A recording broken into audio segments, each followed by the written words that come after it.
Hello friends, welcome back to the channel. আজকে present কন্টিনিউয়াসে voice চেঞ্জটা শেখাবো। গত ক্লাসে আমি তোমাদের প্রেজেন্ট ইনডেফিনাইট সম্পর্কে বলেছিলাম কিভাবে ওটায় অ্যাক্টিভ ভয়েস থেকে প্যাসিভ ভয়েস করতে হয় এবং তার নিয়ম। আজকে প্রেজেন্ট কন্টিনিউয়াসে কিভাবে অ্যাক্টিভ ভয়েস থেকে প্যাসিভ ভয়েস করতে হয় তার নিয়মটা দেখাবো। তো প্রথমে আমি যদি লিখি প্রেজেন্ট কন্টিনিউয়াসের একটি সেন্টেন্স, একটি সিম্পল সেন্টেন্স লিখলাম, আই অ্যাম ইটিং রাইস। এখানে আইটা সাবজেক্ট এবং অ্যামটা হচ্ছে বি ভার্ব, আর ইটিংয়ের ইট হলো মেন ভার্ব, আর রাইসটা অবজেক্ট।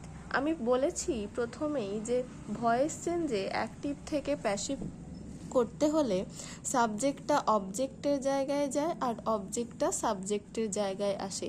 অর্থাৎ এখানে অবজেক্ট হলো রাইস, তো প্রথমে আসবে রাইস,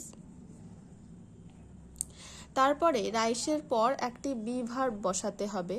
তো বি ভার্ব কি? অ্যাম, ইজ, আর। অ্যাম, ইজ, আর এর মধ্যে কোনটা কোথায় বসে এটাও আগের ক্লাসে দেখিয়েছি। তো রাইসের পর সবসময় ইজ বসে। আর যখনই দেখবে কোনো সেন্টেন্সে, অর্থাৎ প্রেজেন্ট কন্টিনিউয়াস হোক বা পাস্ট কন্টিনিউয়াস হোক, যে কোনো সেন্টেন্সে মূল ভার্বের সঙ্গে যখনই এই আইএনজি যুক্ত থাকে তখনই প্যাসিভ ভয়েস করার সময় বি ভার্বের পরে একটা বিইং আসে, BEING। ওটা লিখলেই এই আইএনজিটা উঠে গেল, অর্থাৎ রাইস ইজ বিং, তারপরে মূল ভার্ব ইট, এটা প্রেজেন্ট ফর্ম, এটার পাস্ট পার্টিসিপল ফর্ম করতে হবে, অর্থাৎ ইট, এট, ইটেন। লিখতে হবে ইটেন, অর্থাৎ প্যাসিভ ভয়েসে সবসময় পাস্ট পার্টিসিপল ভার্বটা বসে মূল ভার্বের। আর সবসময় বলেছি অ্যাক্টিভ থেকে প্যাসিভ করতে হলে অবজেক্ট অর্থাৎ সাবজেক্টের আগে বাই লিখতে হবে, এবং আয়ের বদলে কি হয়, আগের ক্লাসেই দেখিয়েছি, আই থেকে হয় মি, ফুল স্টপ। অর্থাৎ আই অ্যাম ইটিং রাইসের ভয়েস চেঞ্জ অর্থাৎ প্যাসিভ ভয়েস হলো rice is being eaten by me. ঠিক একই রকমভাবে আরেকটি উদাহরণ আমি যদি দেখাই,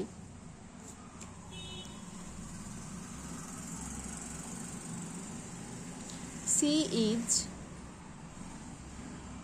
ড্রিঙ্কিং কফি। সিটা subject, is be verb, drinking main verb, coffee object. একই রকম হবে, প্রথমে আসবে কফি,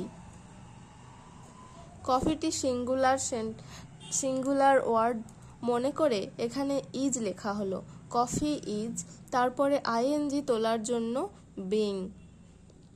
এবং ড্রিঙ্কের 3 নম্বর ফর্ম হলো ড্রিঙ্ক, ড্র্যাঙ্ক, ড্রাঙ্ক। একই রকমভাবে বাই এবং সি থেকে হয় হার, অর্থাৎ সি ইজ ড্রিঙ্কিং কফির প্যাসিভ ভয়েস হলো coffee is being drunk by her. আশা করি প্রেজেন্ট কন্টিনিউয়াসটা বুঝতে পেরেছো। আমি এবার করাবো প্রেজেন্ট পারফেক্ট। প্রেজেন্ট পারফেক্ট করালে আপাতত প্রেজেন্ট টেন্সের বিভিন্ন ভাগের, অর্থাৎ প্রেজেন্ট ইনডেফিনাইট এবং প্রেজেন্ট কন্টিনিউয়াস এবং প্রেজেন্ট পারফেক্ট, এই 3টি ভাগের ভয়েস চেঞ্জ অর্থাৎ অ্যাক্টিভ ভয়েস থেকে কিভাবে প্যাসিভ ভয়েস করতে হয় সেটা আশা করি বুঝতে পেরে যাবে সবাই। আর এখানে কখনো কখনো প্রশ্নে প্যাসিভ ভয়েসও থাকে, প্যাসিভ ভয়েস থেকে অ্যাক্টিভ ভয়েসে করতে বলা হয়, তবে সেটা খুব কম হয়। এখানে প্রেজেন্ট পারফেক্ট,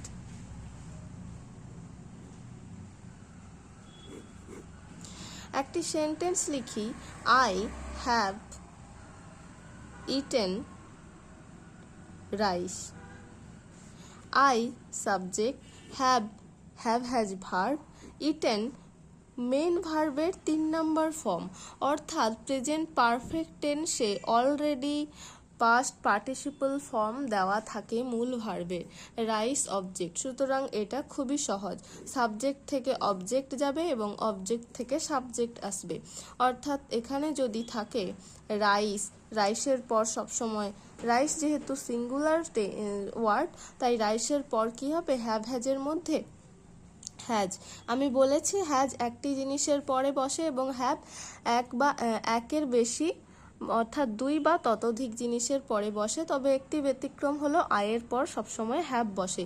অর্থাৎ রাইস হ্যাজ এখানে যেহেতু ভার্বের 3 নম্বর ফর্ম অর্থাৎ পাস্ট পার্টিসিপল ফর্ম দেওয়া আছে, সেহেতু প্যাসিভ ভয়েস করার সময় রাইস হ্যাজ হ্যাভ বা হ্যাজের পর সবসময় আসবে বিন। অর্থাৎ সেন্টেন্সে যখনই থাকবে হ্যাভ বা হ্যাজ ভার্ব, তখনই প্রেজেন্টে হ্যাজ বা হ্যাভ যেটা যেখানের পর বসে তারপরে অবশ্যই বিন আনতে হবে। অর্থাৎ রাইস হ্যাজ বিন আর অলরেডি ভার্বের 3 নম্বর ফর্ম অর্থাৎ পাস্ট পার্টিসিপল ফর্ম দেওয়া আছে, rice has been eaten by, I থেকে হয় মি। আশা করি বুঝতে পেরেছ। আর একটি দেখাই,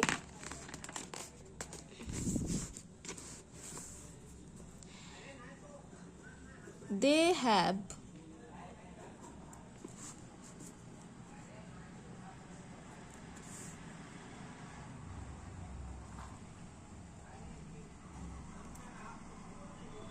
ওন দ্য ম্যাচ। এখানে they subject, have have verb আর ওন মূল ভার্বের 3 নম্বর ফর্ম আর দ্য ম্যাচ পুরোটাই অবজেক্ট। অর্থাৎ সাবজেক্ট অবজেক্টের জায়গায়, অবজেক্ট সাবজেক্টের জায়গায়, এবং যেরকম নিয়ম অনুযায়ী করতে হবে। তো প্রথমে হবে কি, দ্য ম্যাচ। দ্য ম্যাচ মানে কি, ম্যাচটি অর্থাৎ একটি ম্যাচ, তো তারপর বসবে হ্যাজ, দ্য ম্যাচ হ্যাজ। আর অবশ্যই বলেছি হ্যাভ হ্যাজ থাকলে বিন আসতে হবে, the match has been. Won তো অলরেডি দেওয়া আছে 3 নম্বর ফর্ম, ওন বাই, দে থেকে কি হয় them, full stop. They have won the match থেকে প্যাসিভ হয় কি, the match has been won by them. আমি বলেছি এটা হলো অ্যাক্টিভ, যেটা উত্তর করে দেওয়া আছে সেটা হলো প্যাসিভ। আশা করি সবাই বুঝতে পেরেছ। অর্থাৎ প্রেজেন্টের প্রেজেন্ট ইনডেফিনাইট, প্রেজেন্ট কন্টিনিউয়াস এবং প্রেজেন্ট পারফেক্ট তিনটেই শেষ হলো। আগামীকাল আমি পাস্টের ভাগগুলোর ভয়েস চেঞ্জ দেখাবো। আর যদি না বুঝতে পেরে থাকো তাহলে অবশ্যই একটি কমেন্ট করো, আমি আবারও বোঝাবো। যদি ক্লাসটি ভালো লেগে থাকে অবশ্যই লাইক করো এবং শেয়ার করো ক্লাসটি, আর সাবস্ক্রাইব করো চ্যানেলটিকে। Thank you.